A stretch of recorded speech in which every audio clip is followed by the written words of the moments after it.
You're listening to the Trailblazers podcast, episode 9 with Clarence Bethea. Am I good enough? Am I smart enough? Am I savvy enough to sit in these rooms with these guys? And I quickly figured out that not only was I all those things, but I was more. Because the one thing that I had on them that they didn't have, most of those guys don't know what struggle is. They don't know what it's like to hear no. They don't know what it's like not to have. You're listening to the Trailblazers podcast, where we will explore the stories of successful Black professionals. Join us as we highlight the knowledge, resources, and tools of these accomplished trailblazers to help provide the know-how, confidence, and motivation you need to blaze your trail. And now, here's your host, Stephen Hart. Hello, everyone, and welcome back to the Trailblazers podcast. Today on our show, I'm so happy to be interviewing Mr. Clarence Bethea. Clarence is the founder and CEO of Upsie, which is a free mobile app that now gives us the power of making warranty decisions directly.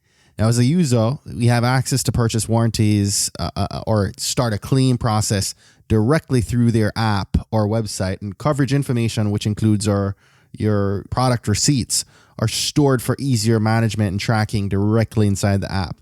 And I'm really excited about this interview because Clarence has worked with several startups and Fortune 500 companies previously, including Second Chance Staffing, 43 Hoop, and Gravelick.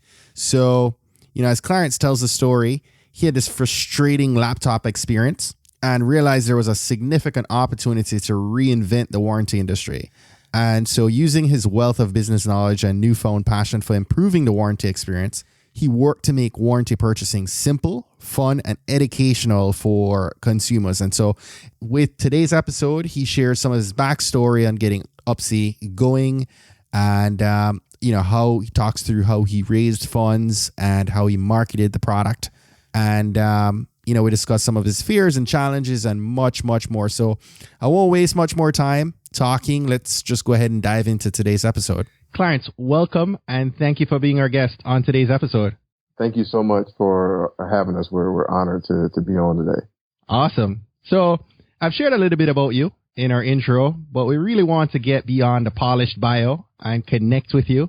Could you maybe share something that's not scripted for media consumption, but it's 100% Clarence?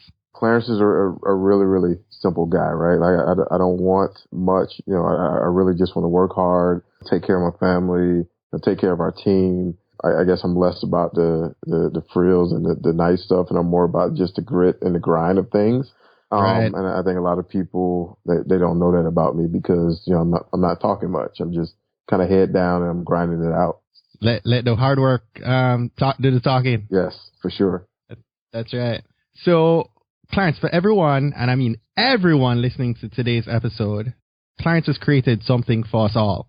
And so I would like, if you could, Clarence, to help our audience understand a little bit more, and maybe wondering if you could give us an elevator pitch on Upsie and why consumers should be excited about your brand and what you've really created here. Right. So I like to tell a story. We've all been at the register when we're checking out at a big box store, and the guy or gal at the register offers us an extended warranty. What most consumers don't understand, let's say they're offering you a warranty on the TV, they'll say, hey, for $180, you can protect this TV for 2 years. Well, really that warranty only costs $30. So the store is making the markup. There's an insurance company that gives the price to the big box store. And you as a consumer, to be quite frank, you get screwed in the process. The genesis behind Upsie was always about, how do we take people. And we both know that the warranty word is a nasty word. When you hear warranty, people hate that word. And how do we take this industry and make it, 100% consumer friendly? How do we make it transparent? And how do we service people in the way that they want to be serviced versus the way that it happens today? And, so Upsie, what we did was we created a product where you can go on and you can buy that same warranty that you would buy for $180. And our product, it may cost you $50, and you're going to get the same terms and conditions, but they're going to be terms and conditions that you really understand. But we decided to take a step further. One of the big problems with the industry is I don't know where my receipt is. I don't know where my warranty is. I have no clue what to do when I need to make a claim. Well, we try to solve those problems for you. We store the receipt, we store the warranty, if you need to make a claim, you can start that process in our app on our site. And what we try to do is make it, when you have a problem, getting to an answer and getting to, a new phone or a new laptop as quickly as possible. And, when you look back at the history of the industry, a lot of consumers will need to make a claim and, you're mad that you broke your phone. Now I need to go in this box with 8,000 other receipts and try to find my receipt. And I need to go in the box with, other warranties and figure out what warranty goes with this particular device. So by the time you get to a claim, you are so ticked off because you've been through this whole terrible process that now you have to deal with an associate that's picking up the phone that is treating you like like something is wrong with you for being mad. And, right. And we feel like if we can solve the price problem, if we can solve the problem when you're trying to find your receipt and the warranty, and we can get you to that claim process a lot easier, your claim will go a lot easier and a lot faster. So we feel like this is a problem that affects anybody. I don't care, black, white, what your social economic background is, where you come from. We've all been at that moment at the register, and we're just trying to build a solution where people actually want to buy a warranty versus feeling like, I'm paying too much and I don't understand what I'm doing. To piggyback on that, so today, for everyone listening, today I actually had my PC fail this weekend. And today I went out and I had to buy a desktop. And I thought, well, I'm doing this interview with Clarence today. I'm going to put Upsie to the test. I'm actually going to look and see, what the prices were, comparing the warranty prices in this big box in a couple different, big retailers to the app. And I have to say, Clarence, it was so easy for me to pop open the app on my iPhone and literally in like 5 clicks, see the pricing. As Clarence just said a while ago, it's terminology in terms of the coverage details that I can read, I can understand immediately, what I'm getting. And it was easy for me to sign up for an account, and the tabs here are just as clear as it gets. It's like you can click on my stuff, exactly what warranties you have and all that good stuff. So a big plug for you. I mean, it goes beyond the interview and what we're about to cover, but, I am just so excited about what you're creating here because I really believe that you've created something amazing. So that leads me into my next question. Like me, you're a serial entrepreneur, and you've now created, this is not your first rodeo, you've created and developed several businesses. What or who inspired you to get into business and entrepreneurship? I'm super transparent about my past. I'm a kid that come from the streets. I grew up in the streets, doing all the wrong stuff. And I think inside of that and all the wrong stuff that I was doing, you typically become an entrepreneur, right? Like I always tell people, the kid that's in jail that was there for selling dope, he's an entrepreneur. He understands, about profit and loss. He really understands what, he doesn't understand the terminology behind the P&L, but he sure understands how he's going to make his money and how he's going to pay his associates. So all those lessons that I learned while they were in a different environment were lessons that, growing up, I understood how to lead people, even though it was the wrong direction. I understood that. I understood what made people tick. I understood how money affected, the bottom line and how my margins affected the bottom line. So, I think it was just something ingrained in me. And once I got pushed in the right direction, it was a natural fit. Were there people that inspired you and mentored you on that journey? Yeah, definitely. Probably the biggest, influence that I had throughout all this was, I had a guy who was at the time he was, a Fortune 50 CEO at the time, and he ended up becoming the CEO of the company. And, he kind of took me under his wing, and I saw things that, I didn't know ever existed was possible. And I think for most people, especially where I'm from, you think the 4 blocks that surround your house are what the world is about. And so I got exposed to things that I didn't even know existed. And I think what had happened, it opened up something inside of me that said, I can do anything I want to do. I have the skill set. I know I can go get the resources. I need to become a better businessman per se, but we all are learning constantly every day. So, I think he kind of pushed me in that way, like, hey, whatever you can do, you want to do, you can do. We just have to fix the business side of things. And I'm a voracious learner. Like I love to read. I love to learn. And so it became one of those deals where now it's a habit. Every day I'm trying to learn how to be better, to be a better, dad, a better, husband, a better businessman. Coming into Upsie, were you running another business? Were you in the corporate world? What was the setup prior to Upsie? I had another staffing agency, and it was probably the thing that helped me the most when it came to Upsie, because that business failed, but all the lessons that I learned going through it applied to today. So decisions that would take me, a long time to figure out, I had been through it. So I just knew what we needed to do.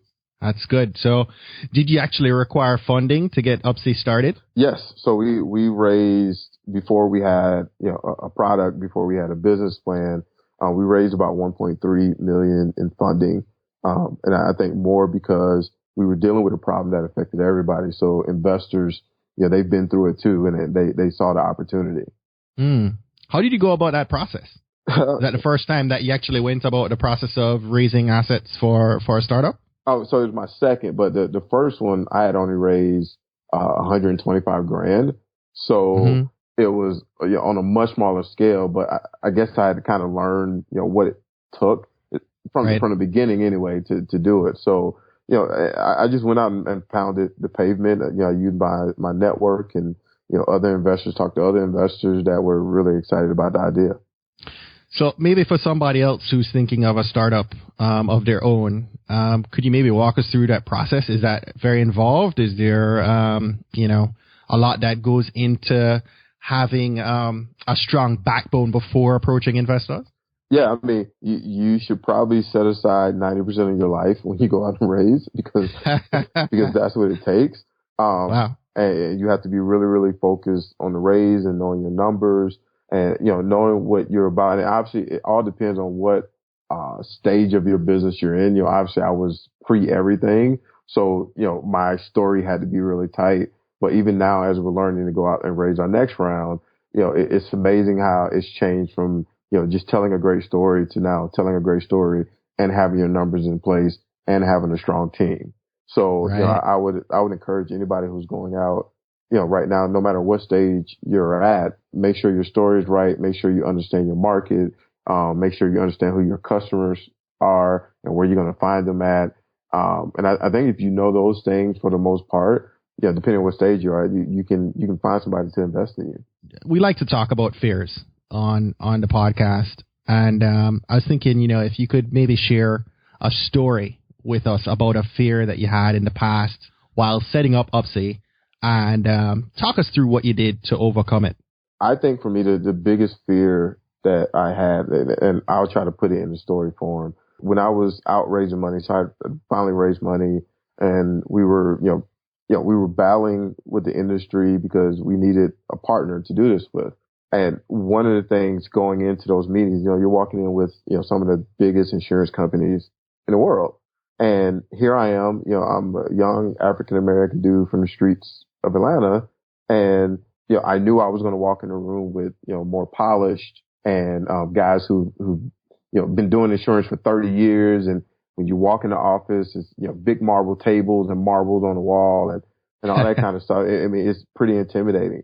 And I think my biggest fear going into that was, am I good enough? Am I smart enough? Am I savvy enough to sit in these rooms with these guys? And I quickly figured out that not only was I all those things, but I was more. Because the one thing that I had on them that they didn't have, most of those guys don't know what struggle is. They don't know what it's like to hear no. They don't know what it's like not to have. And because I was okay living in that world, when they told me no, I just kept fighting. When they acted like, because of the color of my skin or because I didn't have the education or because we were a startup that we wasn't good enough, we just kept fighting. And I think, going nothing to lose mentality almost. Right. I always say that nothing worse than a person that has nothing to lose. So that was my biggest fear going in. Like, am I good enough to be in this room with these guys? And while I had great training and great mentors and all that stuff, until you get in a situation and you figure out, okay, I'm supposed to be in here. It is a pretty, scary situation walking in. Mm-hmm. So what did you do to overcome that? How did you kind of push through it? I think you got to just dive head first in, right? Mm-hmm. So like, I remember going to our first big meeting and I was scared to death going in. And I remember I was with my partners and I was like, I put on a really good face, like, let's go win. But I was so scared walking in. And I remember thinking halfway through the meeting, I hadn't said a word. And I remember getting halfway through the meeting. I remember thinking, like, these guys are not that smart. And part of that was and it's not me making, saying that they're not smart guys or they're not intelligent, right. but more of me saying that, like, these guys are living so much in the past. They don't take the time to open the blinds and look at what the rest of the world is doing. And I knew about halfway through the meeting, I was like, not only are we on to something, but as soon as we can get out the market and start to capture market share, these guys are not going to know what to do because they've never had to do anything different. So, that was kind of my moment where I was like, you know what? Not only am I good enough, but I think I can beat these guys. Was that an aha moment for you? Oh, without a doubt. It was a validation I needed for all the work that we had put in prior. It was that validation that I needed to say, you know what, now we can win. Wow. That's awesome.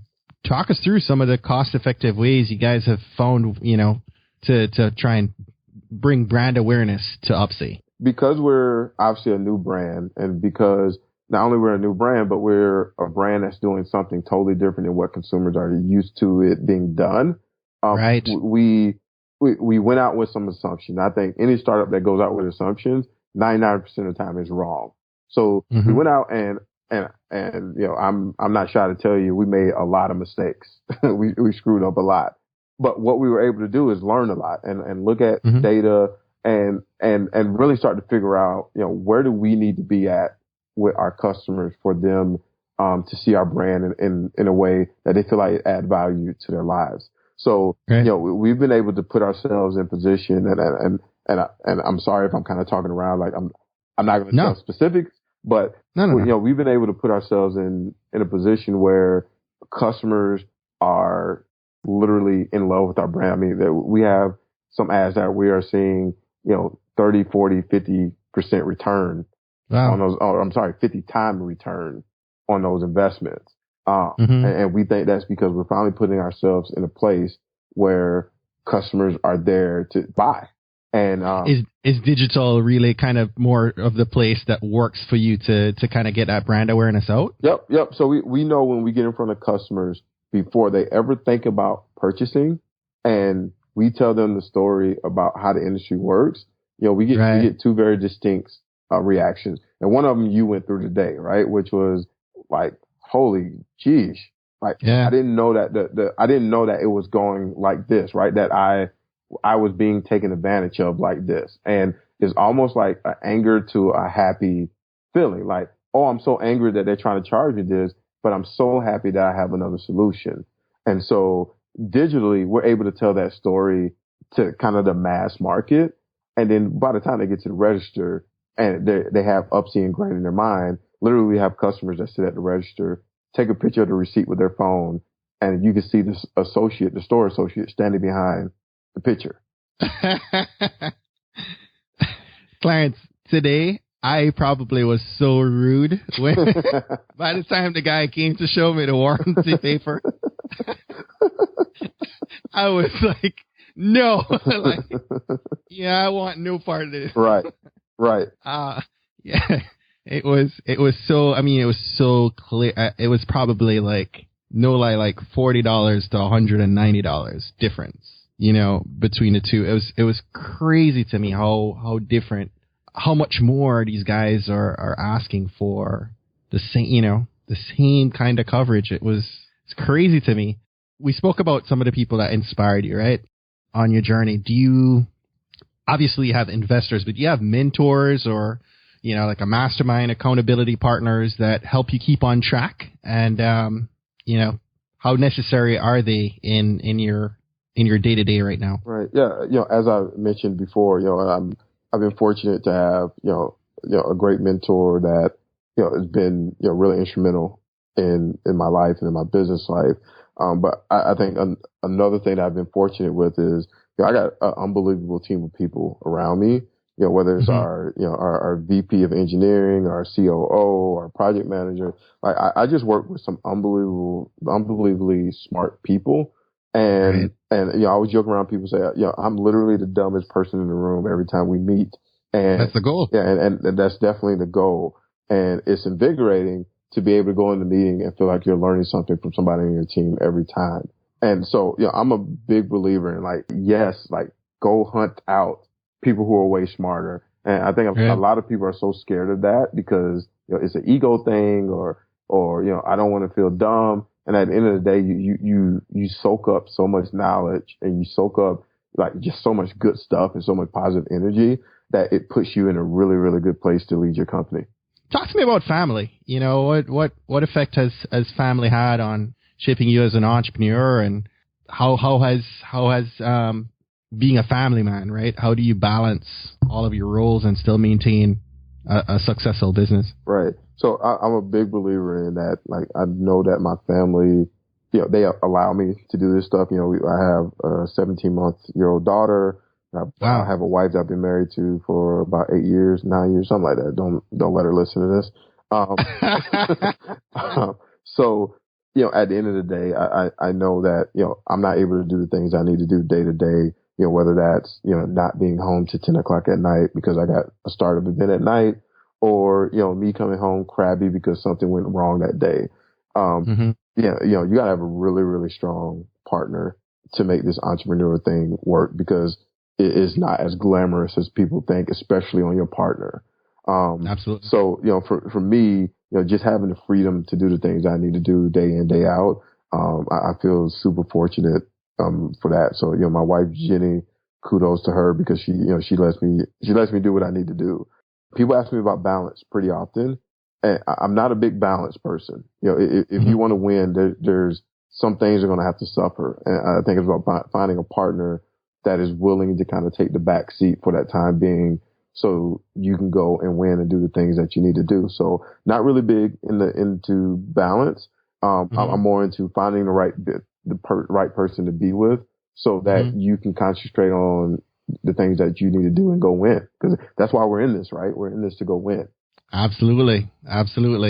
It's a rough balance, man. It is a rough path as an entrepreneur to push 24/7 and always be on the go. It's not for everyone, right. But talk to me about how you keep from falling into comfort zones with your day to day. How do you keep motivated and keep pushing yourself to new and higher heights? I'm a self-motivated person. I always say great entrepreneurs are always worrying. There's something always on their mind. They're always worried about something. They're always worried about, how's this ad going, or how's my team feeling? I feel like that's healthy for a great leader to always be worrying about something. And for me, I don't ever get comfortable because, it could be 2 o'clock in the morning and I wake up and say, hey, I need to check our product, make sure our site is up. And, and that somebody didn't hack us and throw something on our site that's not supposed to be there to deter consumers. It's kind of this constant healthy worry that I feel like for me, it keeps me from being comfortable. Are you big on goal setting and constant evaluation of kind of where you are? How do you manage that side? I think it starts with being self-aware. So for me, I'm self-aware about, every flaw that I have.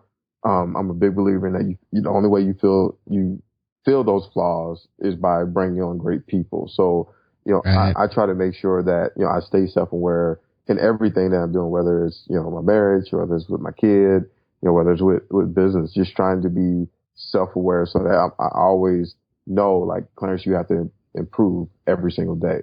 Question for you. And I'm going to throw you completely off here. Okay. If you found out that tonight you could have dinner with any two people, alive or from the history books, who would they be? I'm a big fan of Elon Musk. I just think what he's done with Tesla and SpaceX and what he did at PayPal was, tremendous. I really respect the guy who, at PayPal, obviously that's a digital play and an internet play, but he decided to go do totally two totally different things that had nothing to do with the internet. You see a lot of people do that. They have success on one internet company. They'll go raise a bunch of money and start another internet company.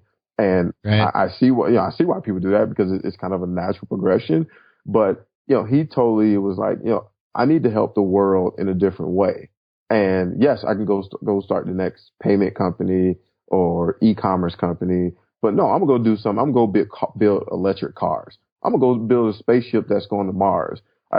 You can't do nothing but respect the guy. Absolutely. Like that. And probably the second guy that I would love to sit down with, you probably heard this on his show a bunch of times. I think Steve Jobs would be an interesting lunch with, because everything that I hear about him is how, so yes, you hear all the stories about how hard he was on his team, but Horror stories. Right? yeah, but you also hear the other side, that he's one of the most brilliant people that, people have ever talked to. So right. I think it'd be really interesting to sit down with a guy like that and just shut up and learn. Any idea what you'd want to ask him? Yeah, I mean, probably the biggest thing is how do you deal with adversity? It's a question I ask a ton of leaders. Like, what do you do to deal with adversity? Because, you hear horror stories of, what happened with Bernie Madoff and his son killed himself, right? Because he was going through some adversity. And you hear other people who do yoga and do, little things like that to deal with it. Right. And so I'm always trying to figure out, what is that thing? I deal with yoga by going to play. I deal with adversity by going to play basketball or, right. Go running on the track or something. I always love to hear how other people deal with it. And if there's something that, a nugget I can take out of it. So Clarence, I just want to take 30 seconds quickly to acknowledge you. I want to say thank you for taking a very bold step when you became frustrated by this problem you had with that warranty company however many moons ago, right? Right. And had a vision to create, a better solution, a consumer-friendly warranty solution, as you called it. And you are creating a better tomorrow for all of us with Upsie. And I'm really proud of you taking that step and putting your dream into a plan and seeing that plan through and raising the capital you needed and creating what is now becoming a very terrific brand that, provides a needed service to each and everyone that is actually listening to this interview. Somebody, just about everybody on this call listening to this podcast has a smartphone, has a laptop, a device. Everybody does, right? So Sure. You have created something that's going to transform this industry. And I just want to say thank you, sir. No, man, no problem. Thank you. Thank you for having us on. Thank you for trying out the product today. That was crazy timing. No, we really appreciate it, man. Thank you. So we have just a few more minutes with you, okay. And I'm going to speed things up a bit. Are you ready? Yep, let's do it. All right. So what's one book you've read recently that inspired you? Mark Andreessen's, The Hard Things About the Hard Things, I think is an unbelievable book. Wow, I was talking to somebody in DC just last night and they were asking me about that same book. Yeah. I have to read that. Yeah. I'll make sure for everyone listening, I'll put the book up in our show notes on tvpod.com, so you can just jump over there and we'll put up all the information and resources there for everyone. What's something small you've done this month that you're proud of? We continue to lower our customer acquisition costs, so I'm super proud of that. Wow, that's awesome. Can a trailblazer have too many goals? Yes, I feel like you have to be focused on, one or two goals that are attainable. I think too many is overwhelming. Name an online resource. Could be an app, software, or tool that you use every day in your business and you can't live without it. Slack. Slack. Absolutely. That's a good app. Yeah. I actually use Slack a lot more for looking at their website. I'm rebuilding a website right now, and I'm jacking all kinds of ideas from Slack's website. Love it. Nice. Why is it important to volunteer and give back with both your time and talents? When you're giving things, it's only right to give back. And like as I said before, I'm a kid from the street, so people gave to me, and I wouldn't be here or alive if it wasn't for them. I've been fortunate to partner or to help out a local group called Ujamaa that actually gives second opportunities to African American men who come out of the prison or jail system. So I'm really connected to those guys and just trying to to show African American men that you can be so much more. Your mistakes doesn't matter. That's powerful.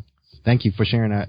So, we invite our guests at the end of each interview to take a couple minutes to impart some actionable wisdom, tips, strategies, or if you just want it to be a motivational message that can help us to begin to elevate our game right away. So take a couple minutes and help us blaze our trail. Find great people to surround yourself with. It's been one of the biggest things in my life that really turned my life, in a different direction. It's because I decided to surround myself with winners. I know that's kind of a cliche and people say it a ton, but when you surround yourself with winners, it's amazing how you just start to win when you work hard. So, I would encourage people, do everything you can to surround yourself with the best people possible. Please tell our community how we can stay connected with you, and we'll wrap up for today. Yep, for sure. So you can find me on Twitter. That's where I'm most active at. Clarence_Bethea. That's Bethea.